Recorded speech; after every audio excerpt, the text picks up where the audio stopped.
Hello, my darling, and welcome to today's story time. Now lie back, close your eyes, and let me read you to sleep. And now, on with our story time. On July 16th, 1923, I moved into Exham Priory after the last workman had finished his labors. The restoration had been a stupendous task, for little had remained of the deserted pile, but a shell-like ruin. Yet, because it had been the seat of my ancestors, I let no expense deter me. The place had not been inhabited since the reign of James I, when a tragedy of intensely hideous, though largely unexplained, nature had struck down the master, 5 of his children, and several servants, and driven forth under a cloud of suspicion and terror the 3rd son, my lineal progenitor, and the only survivor of the abhorred line. With his sole heir denounced as a murderer, the estate had reverted to the crown, nor had the accused man made any attempt to exculpate himself or regain his property. Shaken by some horror greater than that of conscience or the law, and expressing only a frantic wish to exclude the ancient edifice from his sight and memory, Walter de la Poer, 11th Baron Exham, fled to Virginia, and there founded the family which by the next century had become known as de la Poer.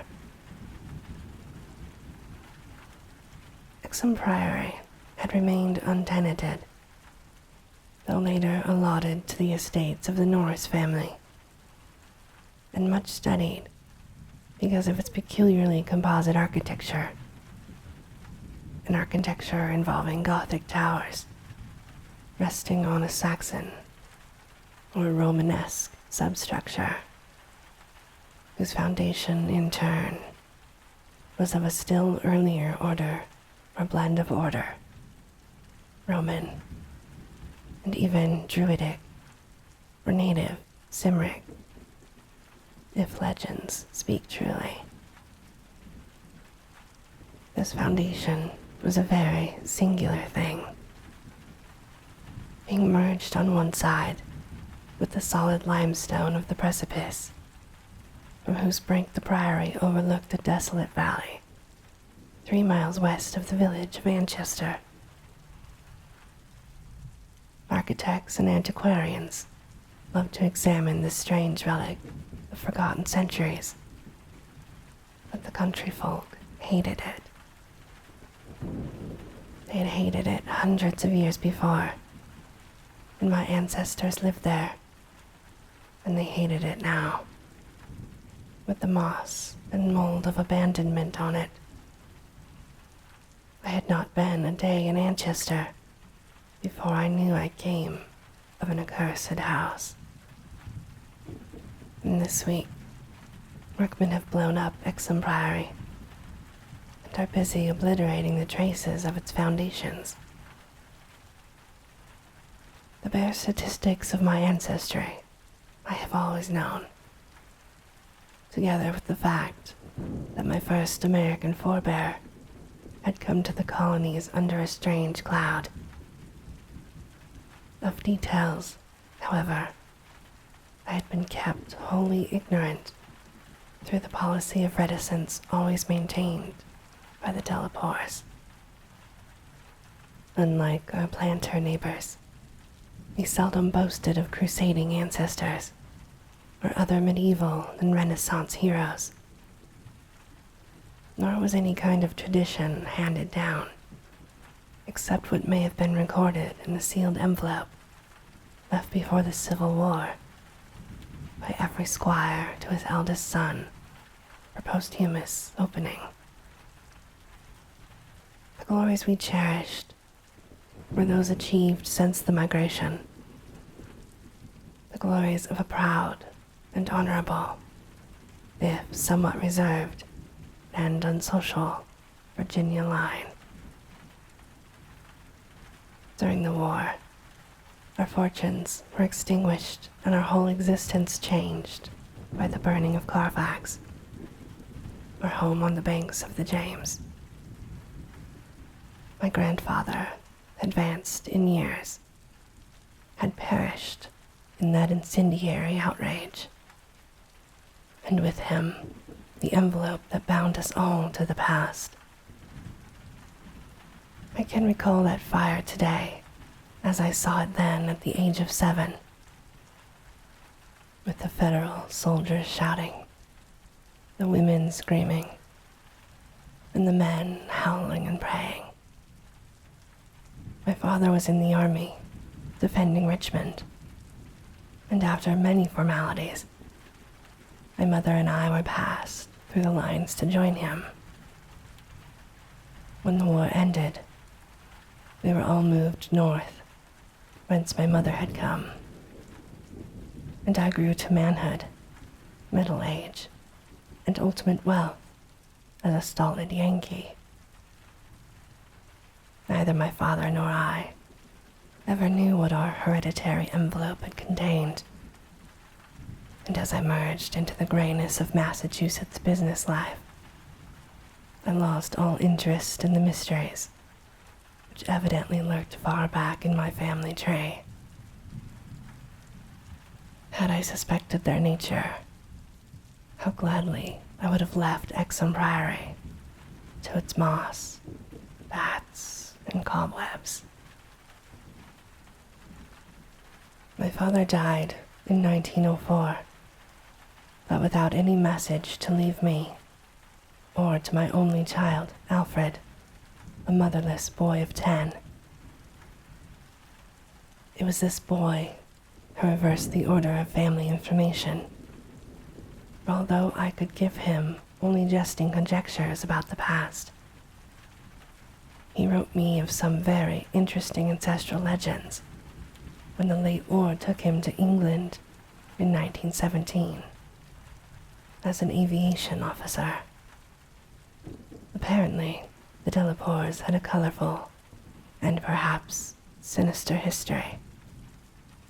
For a friend of my son's, Captain Edward Norris, of the Royal Flying Corps, dwelt near the family seat at Anchester, and related some peasant superstitions which few novelists could equal for wildness and incredibility. Norris himself, of course, did not take them seriously, but they amused my son and made good material for his letters to me. It was this legendary which definitely turned my attention to my transatlantic heritage and made me resolve to purchase and restore the family seat, which Norris showed to Alfred in its picturesque desertion, and offered to get it for him at a surprisingly reasonable figure, since his own uncle was the present owner. I bought Exham Priory in 1918, but was almost immediately distracted from my plans of restoration by the return of my son as a maimed invalid. During the 2 years that he lived, I thought of nothing but his care, having even placed my business under the direction of my partners. In 1921, as I found myself bereaved and aimless, a retired manufacturer no longer young, I resolved to divert my remaining years with my new possession. Visiting Anchester in December, I was entertained by Captain Norris, a plump, amiable young man who had thought much of my son, and, secured his assistance in gathering plans and anecdotes to guide me in the coming restoration. Exham Priory itself I saw without emotion, a jumble of tottering medieval ruins, covered with lichens and honeycombed with rooks' nests, perched perilously upon a precipice, and denuded of floors or other interior features, save the stone walls of the separate towers. As I gradually recovered the image of the edifice as it had been when my ancestor left it over 3 centuries before, and I began to hire workmen for the reconstruction. In every case, I was forced to go outside the immediate locality, for the Anchester villagers had an almost unbelievable fear and hatred of the place. This sentiment was so great that it was sometimes communicated to the outside laborers, causing numerous desertions, whilst its scope appeared to include both the priory and its ancient family. My son had told me that he was somewhat avoided during his visits because he was a de la Poor, and I found myself subtly ostracized for a like reason until I convinced the peasants how little I knew of my heritage. Even then, they sullenly disliked me, so that I had to collect most of the village traditions through the mediation of Norris. What the people could not forgive, perhaps, was that I had come to restore a symbol so abhorrent to them, for rationally or not, they viewed Exham Priory as nothing less than a haunt of fiends and werewolves. Piecing together the tales which Norris collected for me, and supplementing them with the accounts of several savants who had studied the ruins, I deduced that Exham Priory stood on the site of a prehistoric temple, a druidical or anti-druidical thing, which must have been contemporary with Stonehenge. That indescribable rites had been celebrated there, few doubted, and there were unpleasant tales of the transference of these rites into the Cybele worship which the Romans had introduced. Inscriptions still visible in the subcellar were such unmistakable letters as DIV, OPS, Magna, Mat, sign of the Magna Mater, whose dark worship was once vainly forbidden to Roman citizens. Manchester had been the camp of the 3rd Augustan Legion, as many remains attest, and it was said that the Temple of Cybele was splendid and thronged with worshippers who performed nameless ceremonies at the bidding of a Phrygian priest. Tales added that the fall of the old religion did not end the orgies at the temple, but that the priests lived on in the new faith without real change. Likewise, it was said that the rites did not vanish with the Roman power, and that certain among the Saxons added to what remained of the temple and gave it the essential outline it subsequently preserved, making it the center of a cult feared through half the Heptarchy. About 1000 AD, the place is mentioned in a chronicle as being a substantial stone priory, housing a strange and powerful monastic order, and surrounded by extensive gardens, which needed no walls to exclude a frightened populace. It was never destroyed by the Danes, though after the Norman conquest it must have declined tremendously, since there was no impediment when Henry III granted the site to my ancestor, Gilbert de la Poer, 1st Baron, Exham, in 1261.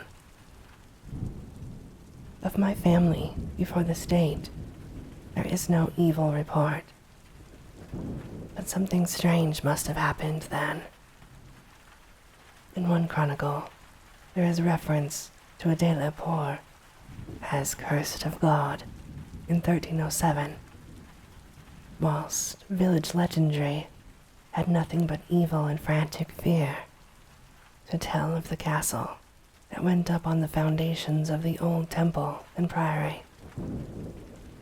The fireside tales were of the most grisly description, all the ghastlier because of their frightened reticence and cloudy evasiveness. They represented my ancestors as a race of hereditary demons, beside whom Gilles de Retz and the Marquis de Sade would seem the veriest tyros, and hinted whisperingly at their responsibility for the occasional disappearance of villagers through several generations.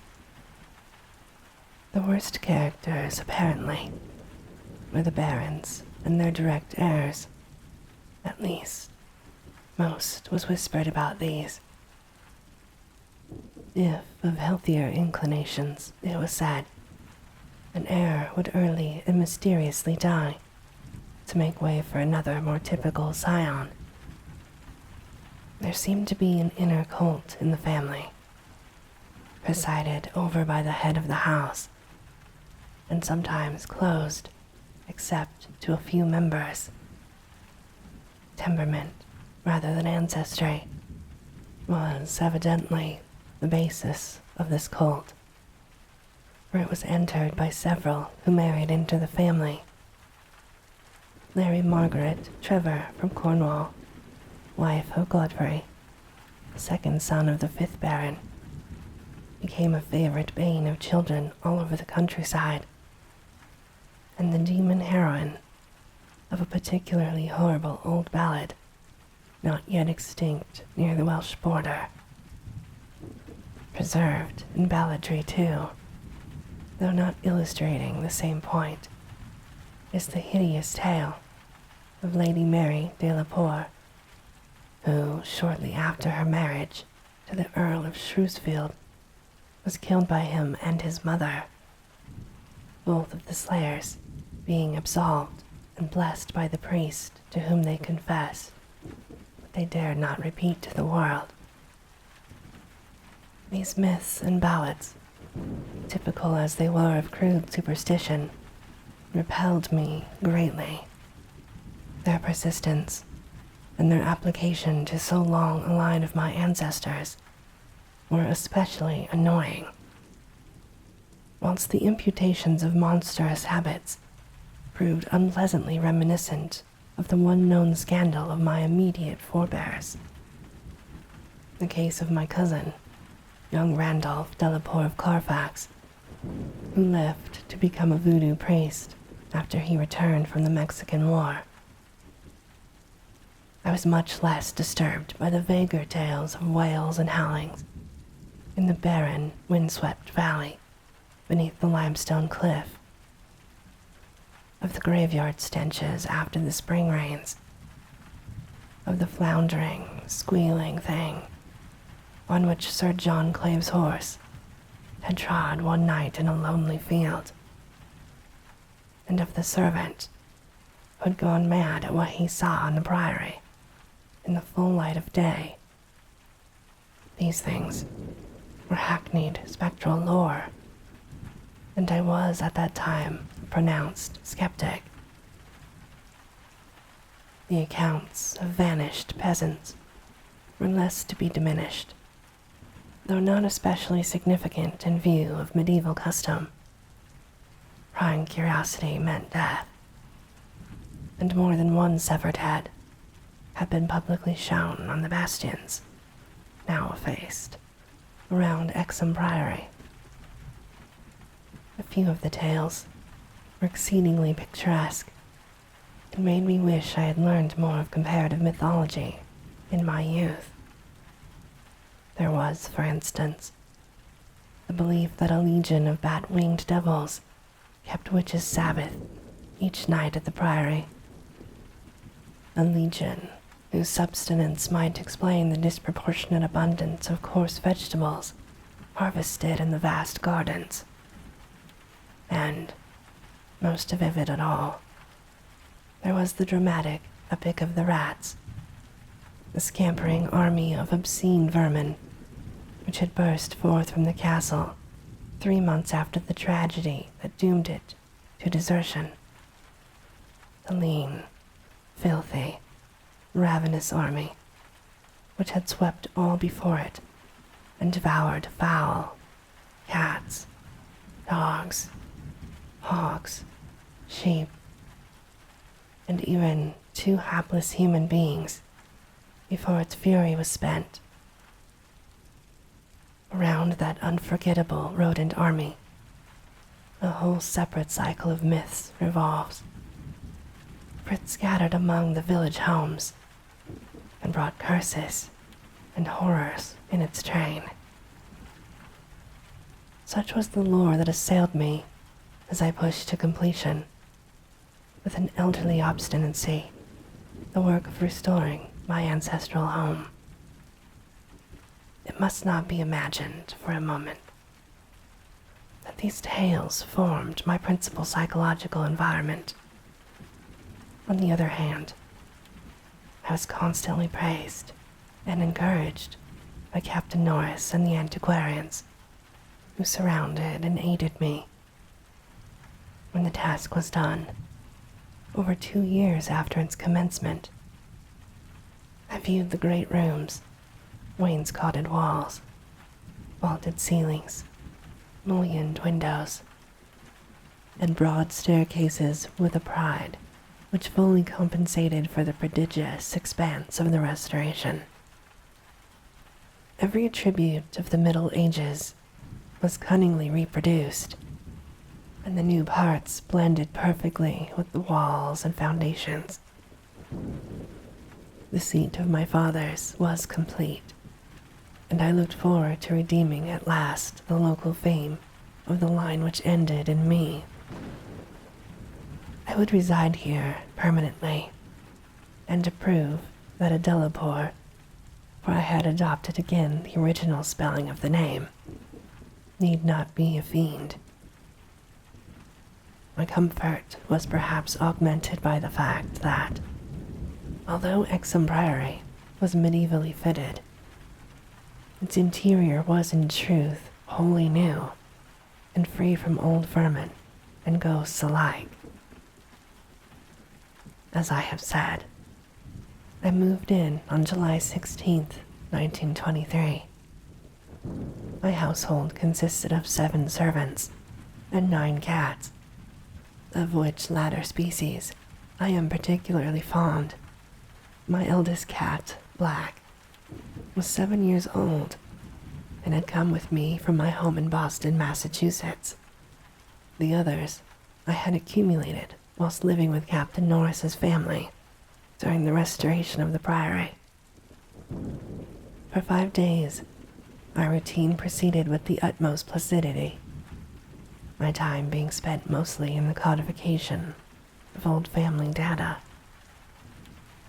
I had now obtained some very circumstantial accounts of the final tragedy and flight of Walter de la Poer, which I conceived to be the probable contents of the hereditary paper lost in that fire at Carfax. It appeared that my ancestor was accursed with much reason of having killed all the other members of his household, except 4 servant confederates, in their sleep, about 2 weeks after a shocking discovery which changed his whole demeanor, but which, except by implication, he disclosed to no one, save perhaps the servants who assisted him, and afterward fled beyond reach. This deliberate slaughter, which included a father, 3 brothers and 2 sisters, was largely condoned by the villagers, and so slackly treated by the law that its perpetrator escaped honored, unharmed, and undisguised to Virginia. The general whispered sentiment being that he had purged the land of an immemorial curse. What discovery had prompted an act so terrible, I could scarcely even conjecture. Walter de la Poer must have known for years the sinister tales about his family, so that this material would give him no fresh impulse. Had he then witnessed some appalling ancient rite, or stumbled upon some frightful and revealing symbol in the priory or its vicinity? He was reputed to have been a shy, gentle youth in England. In Virginia, he seemed not so much hard or bitter as harassed and apprehensive. He was spoken of in the diary of another gentleman adventurer, Francis Harley of Bellevue, as a man of unexampled justice, honor, and delicacy. On July 22nd occurred the first incident which, though lightly dismissed at the time, takes on a preternatural significance in relation to later events. It was so simple as to be almost negligible, and could not possibly have been noticed under the circumstances. For it must be recalled that since I was in a building practically fresh and new, except for the walls, and surrounded by a well-balanced staff of servitors, apprehension would have been absurd despite the locality. What I afterward remembered is merely this, that my old black cat, whose moods I know so well, was undoubtedly alert and anxious, to an extent wholly out of keeping with his natural character. He rode from room to room, restless and disturbed, and sniffed constantly about the walls, which formed part of the old Gothic structure.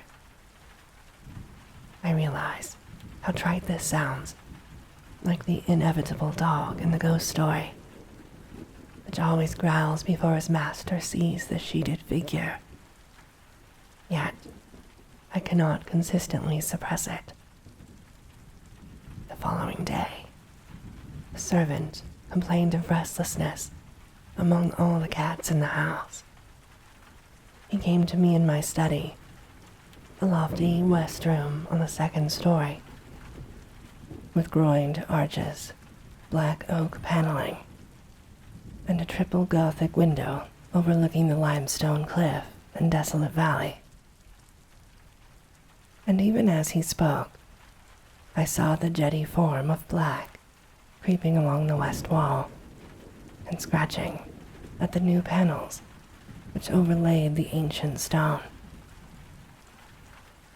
I told the man that there must be some singular odor or emanation from the old stonework, imperceptible to human senses, but affecting the delicate organs of cats even through the new woodwork. This I truly believed, and when the fellow suggested the presence of mice or rats, I mentioned that there had been no rats there for 300 years, and that even the field mice of the surrounding country could hardly be found in these high walls, or they had never been known to stray. That afternoon, I called on Captain Norris, and he assured me that it would be quite incredible for field mice to infest the priory in such a sudden and unprecedented fashion. That night, dispensing as usual with a valet, I retired in the west tower chamber, which I had chosen as my own, reached from the study by a stone staircase in a short gallery. The former, partly ancient, the latter, entirely restored. This room was circular, very high, and without wainscoting, being hung with auras which I myself had chosen in London. Seeing that black was with me, I shut the heavy Gothic door, and retired by the light of the electric bulbs which so cleverly counterfeited candles. Finally, switching off the light, and sinking on the carved and canopied four-poster, with the venerable cat in his accustomed place across my feet. I did not draw the curtains, but gazed out at the narrow window north which I faced. There was a suspicion of aurora in the sky, and the delicate traceries of the windows were pleasantly silhouetted. At some time, I must have fallen quietly asleep, for I recall a distant sense of leaving the strange dreams, when the cat startled violently from his placid position. I saw him in the faint auroral glow, head strained forward, forefeet on my ankles, and hind feet stretched behind. He was looking intensely at a point on the wall, somewhat west of the window, a point to which my eye had nothing to mark it, but toward which all my attention was now directed. And as I watched, I knew that black was not vainly excited. Whether the auras actually moved, I cannot say. I think it did, very slightly. But what I can swear to is that behind it, I heard a low, distinct scurrying as of rats or mice. In a moment, the cat had jumped bodily on the screening tapestry, bringing the affected section to the floor with his weight, and exposing a damp, ancient wall of stone, patched here and there by the restorers, and devoid of any trace of rodent prowlers. Black raced up and down the floor by this part of the wall, clawing the fallen auras, and seemingly trying at times to insert a paw between the wall and the oaken floor. But he found nothing, and after a time returned wearily to his place across my feet. I had not moved, but I did not sleep again that night. In the morning, I questioned all the servants, and found that none of them had noticed anything unusual, save that the cook remembered the actions of a cat which had rested on her windowsill. The cat had howled at some unknown hour of the night, awaking the cook in time for her to see him dart purposefully out of the open door and down the stairs. I drowsed away the noontime, and in the afternoon called again on Captain Norris, who became exceedingly interested in what I told him. The odd incidents, so slight, yet so curious, appealed to his sense of the picturesque, and elicited from him a number of reminiscences of local ghostly lore. We were genuinely perplexed at the presence of rats, and Norris lent me some traps in Paris Green, which I had the servants place in strategic localities when I returned. I retired early, being very sleepy, but was harassed by dreams of the most horrible sort. I seemed to be looking down from an immense height upon a twilight grotto, knee-deep with filth, where a white-bearded demon swineherd drove about his staff a flock of fungus, flabby beasts, whose appearance filled me with unutterable loathing. Then, as the swineherd paused and nodded over his task, a mighty swarm of rats rained down on the stinking abyss and fell to devouring beasts and man alike. From this terrific vision, I was abruptly awakened by the motions of Black, who had been sleeping as usual across my feet. This time, I did not have to question the source of his snarls and hisses, and of the fear which made him sink his claws into my ankle, unconscious of their effect. For on every side of the chamber the walls were alive with nauseous sound, the verminous slithering of ravenous, gigantic rats. There was now no aurora to show the state of the auras, the fallen section of which had been replaced. But I was not too frightened to switch on the light. As the bulbs leapt into radiance, I saw a hideous shaking all over the tapestry, causing the somewhat peculiar designs to execute a singular dance of death. This motion disappeared almost at once, and the sound with it.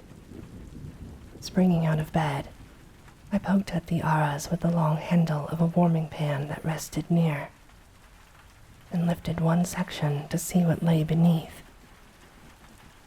There was nothing but the patched stone wall, and even the cat had lost his tense realization of abnormal presences. When I examined the circular trap that had been placed in the room, I found all of the openings sprung, though no trace remained of what had been caught or escaped. Further sleep was out of the question, so, lighting a candle, I opened the door and went out in the gallery toward the stairs to my study, Black following at my heels. Before we had reached the stone steps, however, the cat darted ahead of me and vanished down the ancient flight. As I descended the stairs myself, I became suddenly aware of sounds in the great room below, sounds of a nature which could not be mistaken. The oak-paneled walls were alive with rats, scampering and milling, whilst Black was racing about with the fury of a baffled hunter. Reaching to the bottom, I switched on the light, which did not this time cause the noise to subside. The rats continued their riot, stampeding with such force and distinctness that I could finally assign to their motions a definite direction. These creatures, in numbers apparently inexhaustible, were engaged in one stupendous migration from inconceivable heights to some depth conceivably or inconceivably below. I now heard steps in the corridor, and in another moment, 2 servants pushed open the massive door. They were searching the house for some unknown source of disturbance, which had thrown all the cats into a snarling panic and caused them to plunge precipitously down several flights of stairs and squat, yowling, before the closed door to the sub-cellar. I asked them if they had heard the rats, but they replied in the negative. And when I turned to call their attention to the sounds in the panels, I realized that the noise had ceased. With the 2 men, I went down to the door of the sub-cellar, but found the cats already dispersed. Later, I resolved to explore the crypt below, but for the present, I merely made a round of the traps. All were sprung, yet all were tenantless. Satisfying myself that no one had heard the rats, save the felines and me, I sat in my study until morning, thinking profoundly and recalling every scrap of legend I had unearthed concerning the building I had inhabited. I slept some in the forenoon, leaning back in the one comfortable library chair, which my medieval plan of furnishing could not banish. Later, I telephoned to Captain Norris, who came over and helped me explore the subcellar. Absolutely nothing untoward was found, although we could not repress a thrill at the knowledge that this vast vault was built by Roman hands. Every low arch and massive pillar was Roman. Not the debased Romanesque of the bungling Saxons, but the severe and harmonious classicism of the age of the Caesars. Indeed, the walls abounded with inscriptions familiar to the antiquarians who had repeatedly explored the place. Things like Pagete, Pro, Temp, Dona, El Prae, Fus, Pontifi, Atis. The reference to Atis made me shiver, for I had read Catullus and knew something of the hideous rites of the Eastern god, whose worship was so mixed with that of Cybele. Norris and I, by the light of lanterns, tried to interpret the odd and nearly effaced designs on certain irregularly rectangular blocks of stone generally held to be altars, but could make nothing of them. We remembered that one pattern, a sort of rayed sun, was held by students to imply a non-Roman origin, suggesting that these altars had merely been adopted by the Roman priests from some older and perhaps aboriginal temple on the same site. On one of these blocks were some brown stains, which made me wonder. The largest, in the center of the room, had certain features on the upper surface which indicated its connection with fire, probably burnt offerings. Such were the sights in that crypt before whose door the cats had howled, and where Norris and I now determined to pass the night. Couches were brought down by the servants, who were told not to mind any nocturnal actions of the cats, and Black was admitted as much for help as for companionship. We decided to keep the great oak door, a modern replica with slits for ventilation, tightly closed, and, with this attended to, we retired with lanterns still burning to await whatever might occur. The vault was very deep in the foundations of the priory, and undoubtedly far down on the face of the beetling limestone cliff, overlooking the waste valley. That it had been the goal of the scuffling and unexplainable rats, I could not doubt, though why, I could not tell. As we lay there expectantly, I found my vigil occasionally mixed with half-formed dreams, from which the uneasy motions of the cat across my feet would rouse me. These dreams were not wholesome, but horribly like the ones I had had the night before. I saw again the twilight grotto, and the swineherd, with his unmentionable fungus beasts wallowing in fill. And as I looked at these, they seemed nearer and more distinct, so distinct that I could almost observe their features. Then I did observe the flabby features of one of them, and awaked with such a scream that Black startled up, whilst Captain Norris, who had not slept, laughed considerably. Norris might have laughed more or perhaps less, had he known what it was that made me scream. But I did not remember myself until later. Ultimate horror often paralyzes memory in a merciful way. Norris waked me when the phenomenon began. Out of the same frightful dream, I was called by his gentle shaking and his urging to listen to the cats.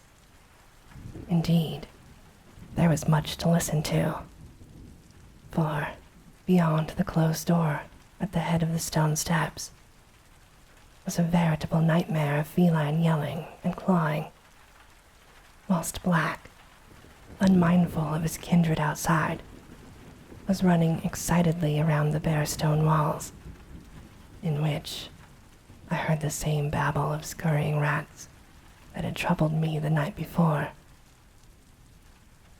An acute terror now rose within me, for here were anomalies which nothing normal could well explain.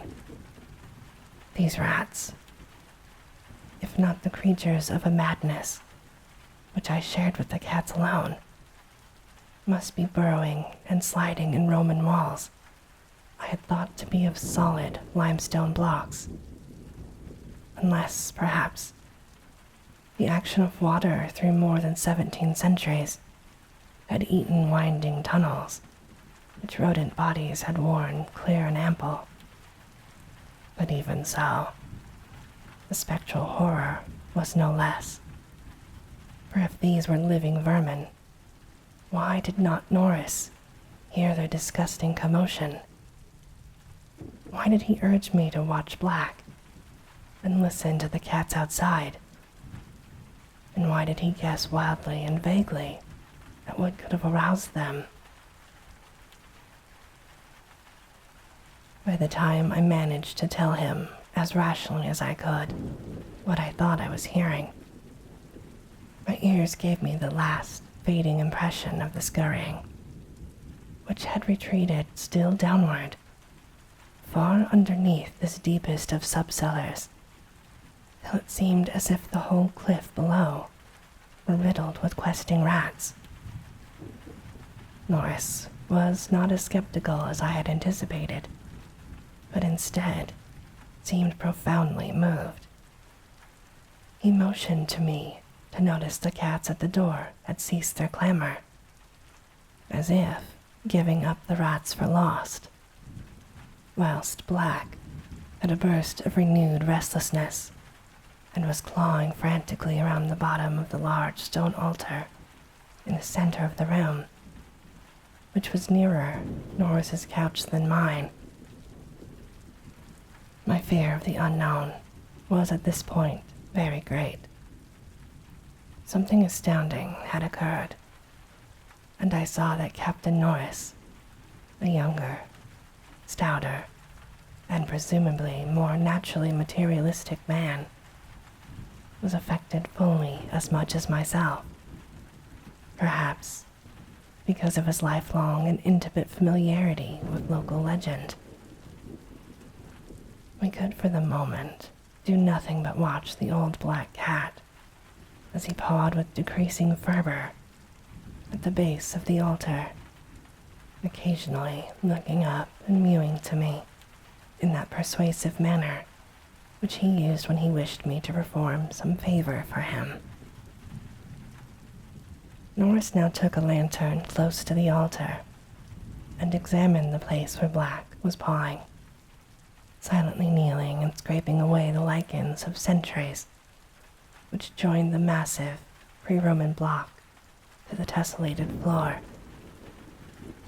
He did not find anything, and was about to abandon his effort, when I noticed a trivial circumstance which made me shudder, even though it implied nothing more than I had already imagined. I told him of it, and we both looked at its almost imperceptible manifestation with the fixedness of fascinated discovery and acknowledgement. It was only this, that the flame of the lantern set down near the altar was slightly but certainly flickering from a draught of air which it had not before received, and which came indubitably from the crevice between the floor and altar, where Norris was scraping away the lichens. We spent the rest of the night in the brilliantly lighted study, nervously discussing what we should do next. The discovery that some vault deeper than the deepest known masonry of the Romans underlay this accursed pile, some vault unsuspected by the curious antiquarians of 3 centuries, would have been sufficient to excite us without any background of the sinister. As it was, the fascination became twofold, and we paused in doubt whether to abandon our search and quit the priory forever in superstitious caution, or to gratify our senses of adventure and brave whatever horrors might await us in those unknown depths. By morning, we had compromised and decided to go to London to gather a group of archaeologists and scientific men fit to cope with the mystery. It should be mentioned that before leaving the subcellar, we had tried vainly to move the central altar, which we now recognized as the gate to a new pit of nameless fear. What secret would open the gate? Wiser men than we would have to find out. During many days in London, Captain Norris and I presented our facts, conjectures, and legendary anecdotes to 5 eminent authorities, all men who could be trusted to respect any family disclosures which future explorations might develop. We found most of them little disposed to scoff, but instead intensely interested and sincerely sympathetic. It is hardly necessary to name them all, but I may say that they included Sir William Brinton, whose excavations in the Trode excited most of the world in their day. As we all took the train for Manchester, I felt myself poised on the brink of frightful revelations, a sensation symbolized by the air of mourning among the many Americans at the unexpected death of the president on the other side of the world. On the evening of August 7th, we reached Exham Priory, where the servants assured me that nothing unusual had occurred. The cats, even Old Black, had been perfectly placid, and not a trap in the house had been sprung. We were to begin exploring on the following day, awaiting which I assigned well-appointed rooms to all my guests. I myself retired in my old tower chamber, with Black across my feet. Sleep came quickly, but hideous dreams assailed me. There was a vision of a Roman feast, like that of Trimalchio, with a horror in a covered platter. Then came that damnable recurrent thing about the swineherd and his filthy drove in that twilight grotto. Yet when I awoke, it was full daylight, with normal sounds in the house below. The rats, living or spectral, had not troubled me, and Black was quietly asleep. On going down, I found that the same tranquility had prevailed elsewhere, a condition which one of the assembled savants, a fellow named Thornton, devoted to the psychic, and rather absurdly laid to the fact that I had now been shown the thing which certain forces had wished to show me. All was now ready, and at 11 a.m., our entire group of 7 men, bearing powerful electric searchlights, and implements of excavation, went down to the subcellar and bolted the door behind us. Black was with us, but the investigators found no occasion to despise his excitability, and were indeed anxious that he be present in case of obscure rodent manifestations. We noted the Roman inscriptions and unknown altar designs only briefly, for 3 of the savants had already seen them, and all knew about their characteristics.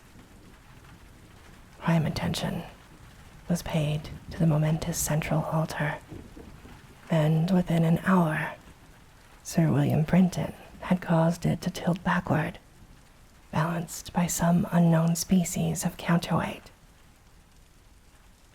There now lay revealed such a horror as would have overwhelmed us had we not been prepared.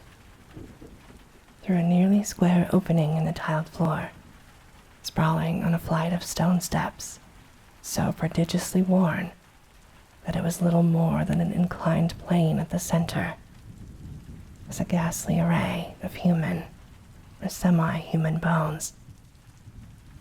Those which retained their collocation as skeletons showed attitudes of panic fear, and over all were the marks of rodent gnawing. The skulls denoted nothing short of utter idiocy, cretinism, or primitive semi-apedom. Above the hellishly littered steps arched a descending passage seemingly chiseled from the solid rock, and conducting a current of air. This current was not a sudden and noxious rush, as from a closed vault, but a cool breeze with something of freshness in it. We did not pause long, but shiveringly began to clear a passage down the steps. It was then that Sir William, examining the hewn walls, made the odd observation that the passage, according to the direction of the strokes, must have been chiseled from beneath. I must be very deliberate now and choose my words. After plowing down a few steps amidst the gnawed bones, we saw that there was light ahead. Not any mystic phosphorescence, but a filtered daylight which could not have come except from unknown fissures in the cliff that overlooked the waste valley. That such fissures had escaped notice from outside was hardly remarkable, for not only is the valley wholly uninhabited, but the cliff is so high and beetling that only an aeronaut could study its face in detail. A few steps more, and our breaths were literally snatched from us by what we saw. So literally that Thornton, the psychic investigator, actually fainted in the arms of the dazed man who stood behind him. Norris, his plump face utterly white and flabby, simply cried out inarticulately, whilst I think that what I did was to gasp or hiss and cover my eyes. The man behind me, the only one of the party older than I, croaked the hackneyed, "My God," in the most cracked voice I ever heard.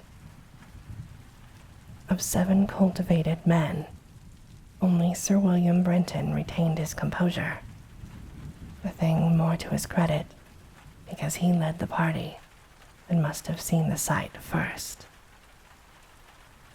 It was a twilit grotto of enormous height, stretching away farther than any eye could see.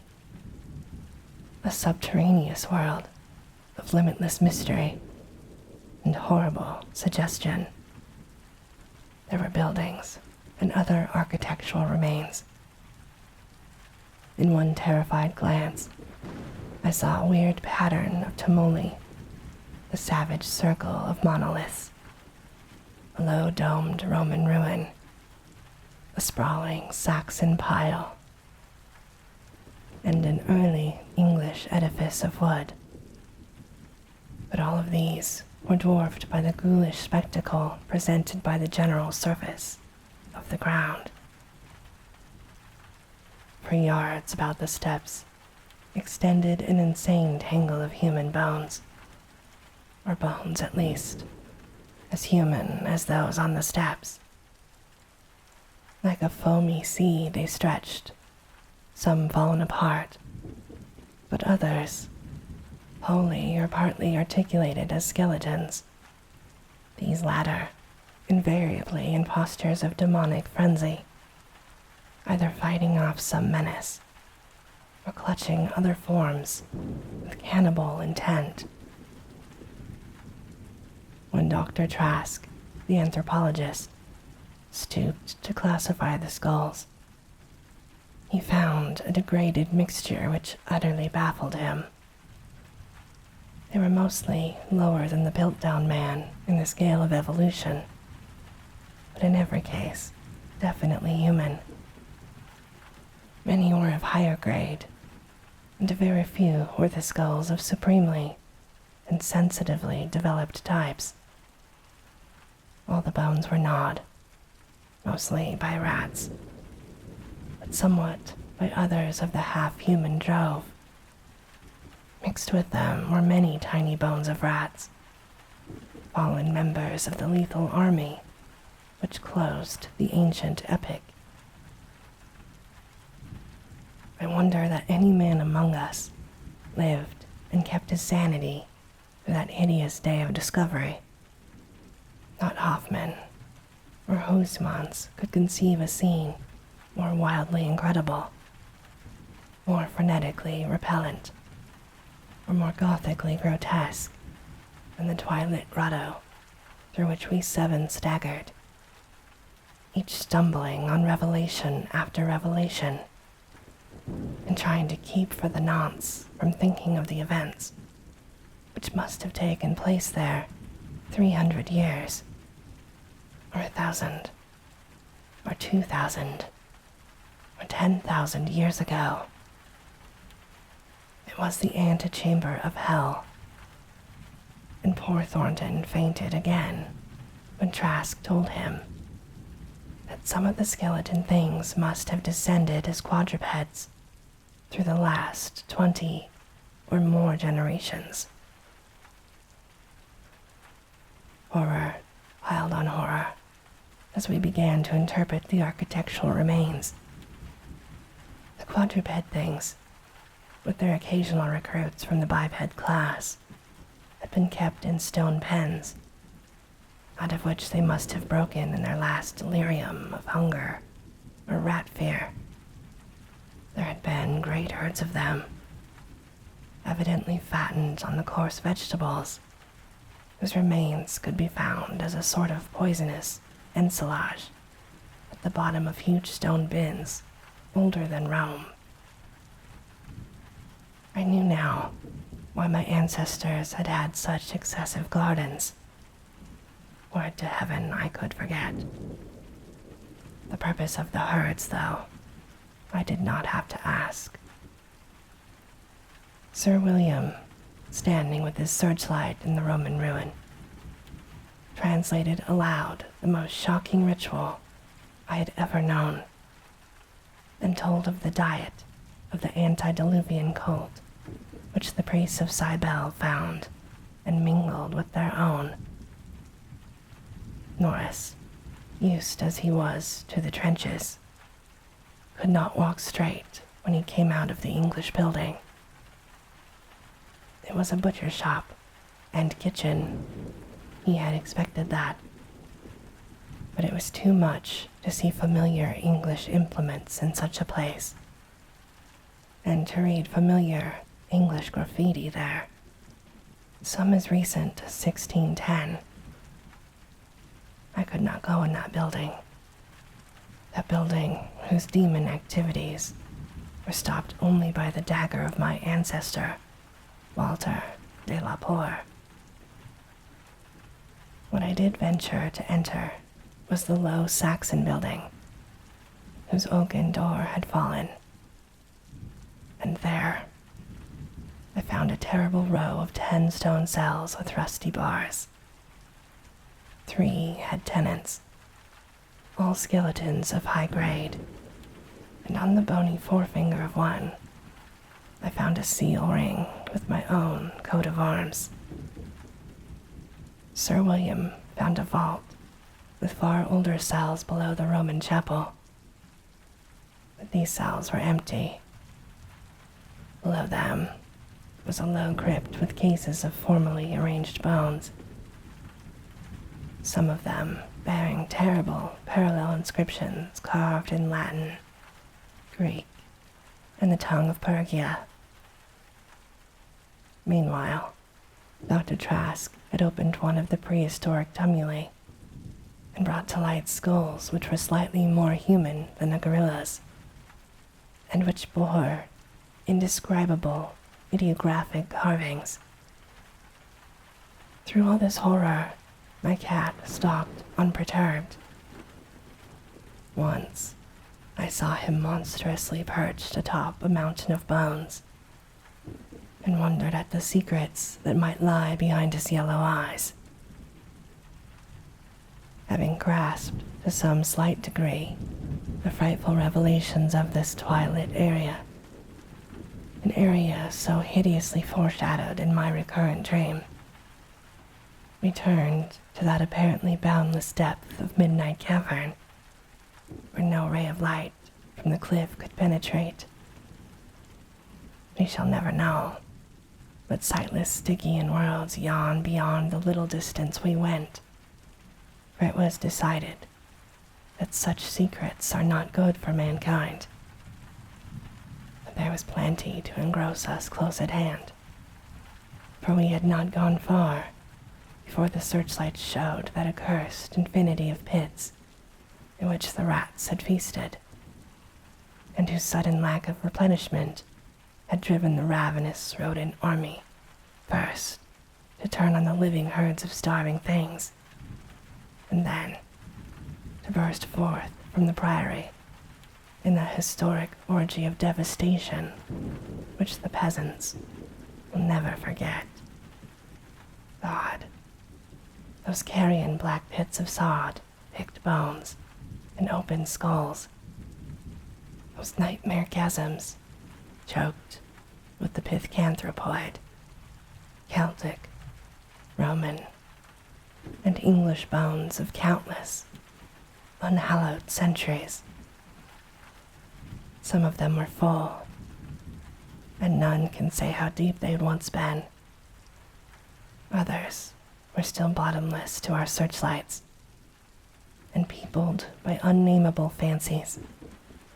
What, I thought, of the hapless rats that stumbled into such traps amidst the blackness of their quests in this grisly Tartarus? Once my foot slipped near a horribly yawning brink, and I had a moment of ecstatic fear. I must have been musing a long time, for I could not see any of the party but the plump Captain Norris.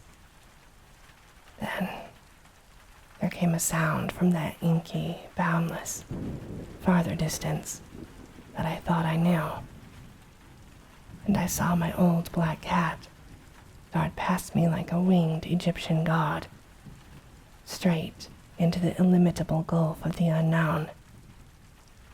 But I was not far behind, for there was no doubt after another second. It was the eldritch scurrying of those fiend-born rats, always questing for new horrors, and determined to lead me unto those grinning caverns of Earth's center, where Nyarlathotep, the mad, faceless god, howls blindly to the piping of 2 amorphous idiot flute players. My searchlight expired, but I still ran. I heard voices and yowls and echoes, but above all, there gently rose that impious, insidious scurrying, gently rising, as a stiff bloated corpse gently rises above an oily river that flows under endless onyx bridges to a black, putrid sea. Something bumped into me, something soft and plump. It must have been the rats, the viscous, gelatinous, ravenous army that feast on the dead and the living. Why shouldn't rats eat a Delapore, as a Delapore eats forbidden things? The war ate my boy. Damn them all. And the Yankees ate Garfax with flames that burnt Grandsire Delapore. And the secret. No, I tell you. I am not that demon swineherd in that twilit grotto. It was not Edward Norris's fat face on that flabby fungus thing. Who says I am a Delapore?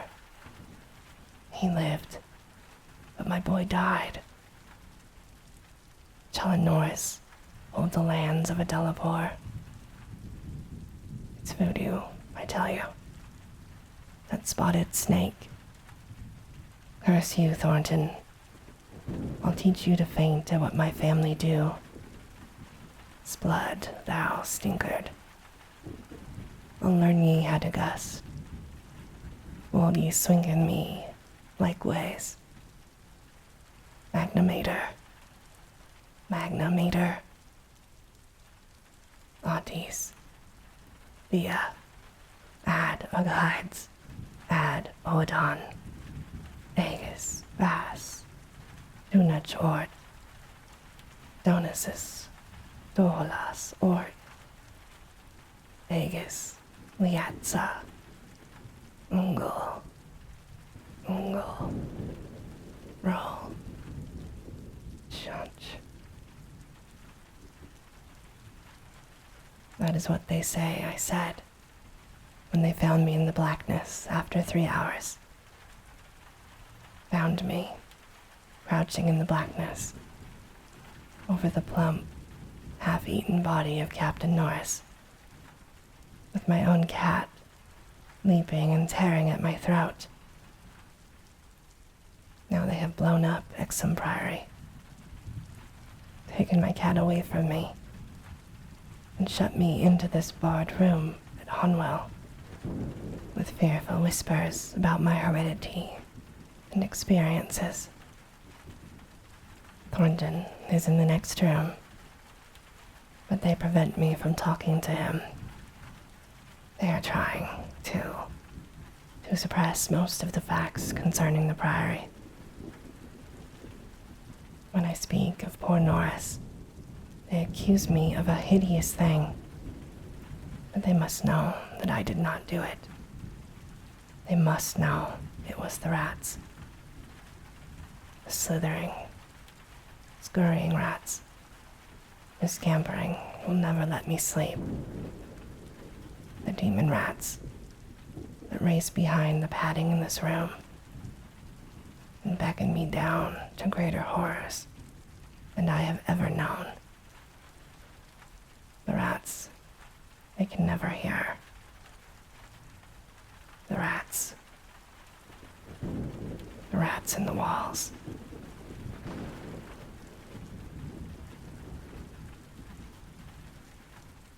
And this, my darling, ends our story time for today. As always, I hope that you have very sweet and creepy dreams.